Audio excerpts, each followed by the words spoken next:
जय भीम, नमो बुद्धाय। आज 6 दिसंबर बाबा साहब का महाप्रयाण। हम महाराष्ट्र के रहने वाले, हमारा बेटा प्रयाग शामस्कार्या पे सब इंस्पेक्टर की पोस्ट में मेट्रो में उसको नई ड्यूटी मिल गई है। इसकी वजह से हम आज बाबा साहब के निवास स्थान पर दिल्ली 26 अलीपुर रोड यहाँ पे हम मौजूद हैं। मेरे साथ मेरी बेटी वर्षा शामस्कर, प्रयाग शामस्कर, मेरी मम्मी कमलाबाई तेलगोटे और मेरे 2 पोते प्रज्योत गवई और आलोक गवई, ये 2 मेरे पोते हमारे साथ हैं। आज हमारा सौभाग्य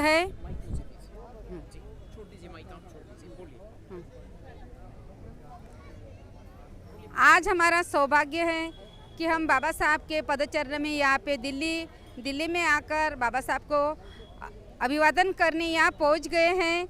ये हमारा सौभाग्य है।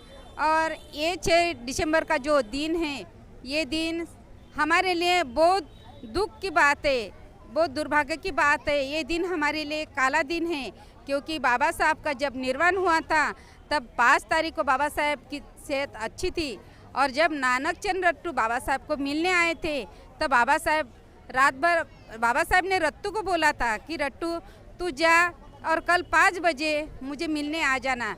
रट्टू ये बाबा साहब की बात सुनकर घर चले गए और सुबह 5 बजे रट्टू वापस आए तो बाबा साहब उसके काम पर लगे थे। और बाबा साहब ने जब रट्टू को देखा तो बाबा साहब बोले, रट्टू अब तक घर नहीं गए? तो रट्टू बोले, बाबा साहब मैं घर गया और आया भी, आप कहाँ खो गए हो? आप तो जाग रहे। बाबा साहब बोले कि देखो रट्टू, मेरा समाज जब तक सोएगा मैं तब तक नहीं सो जाऊंगा, इसलिए मुझे जगाना पड़ता है। ये बात सुनकर मुझे ऐसा लगता है कि अभी भी बाबा साहब अपना जो समाज है, ये जो जिस समाज के लिए बाबा साहब ने अपने चार जो बच्चे थे वो उसका बलिदान दे दिया, अपनी बीबी का बलिदान दे दिया और खुद भी इतने समाज के लिए रात दिन झगड़ते उन्होंने आखिरी सांस यही जगह, यही पवित्र भूमि पर छोड़ दी।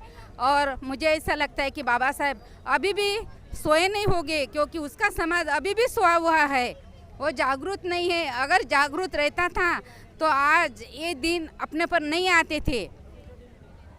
मैं सभी बंधुजनों को, सभी बांधवों को मैं विनंती करती हूँ कि अभी भी अपना जो हक अधिकार है इसके लिए जागरूक हो जाओ। ये संदेश देने के लिए मैं यहाँ पहुँची, ये मेरा सौभाग्य है। जय भीम, नमो बुद्धाय। आप महाराष्ट्र से आए? ओके। बाबा साहब का अंतिम संदेश क्या था, बता सकती हैं? आपने इतनी सारी डिटेल बताई।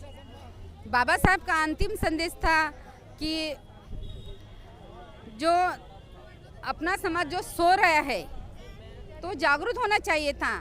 और उन्होंने बताया कि अगर मैं अम्बेडकर तो आपके साथ हमेशा नहीं रहूँगा, लेकिन अपन ने जागरूक होना चाहिए। अपने हक अधिकार के लिए अपन ने शिक्षा लेनी चाहिए। अगर आप शिक्षित बनोगे तो आप संगठन करोगे तो आप अपन संघर्ष करोगे।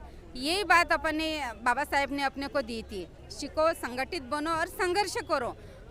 अपने लोग पढ़ाई कर ली, शिक्षित हो गए, लेकिन संगठित नहीं हो रहे। इसकी वजह से संगठित नहीं होने के कारण अपन सब लोग संघर्ष नहीं कर पा रहे। इसीलिए अपन सब जैसे गुलामी से जीना जी रहे हैं। अभी भी अपनी शिक्षा गई, अपना अधिकार गए, अपने सब नौकरियां चली गई, सब खाजगीकरण हो गया। कोई नहीं कर सक रहा, क्योंकि अपने पास सत्ता नहीं है। जो बाबा साहब ने बोला था कि अपने पास सत्ता चाहिए, तो 131 लोग बैठे तो हैं सत्ता में, वो क्या कर रहे हैं? अगर वो सत्ता में हैं तो फिर क्या कर रहे? अपने हक अधिकार क्यों जा रहे? ये समाज क्यों जागरूक नहीं हो रहा? इन सब की बाबा साहब एक बाबा साहब ने पूरा जग अपने उंगली पर रख दिया। और अपने 21 लोग होकर भी अपना समाज इधर उधर भाग रहा, ये बहुत शोकांतिका है। बहुत शुक्रिया। ठीक है, थैंक यू।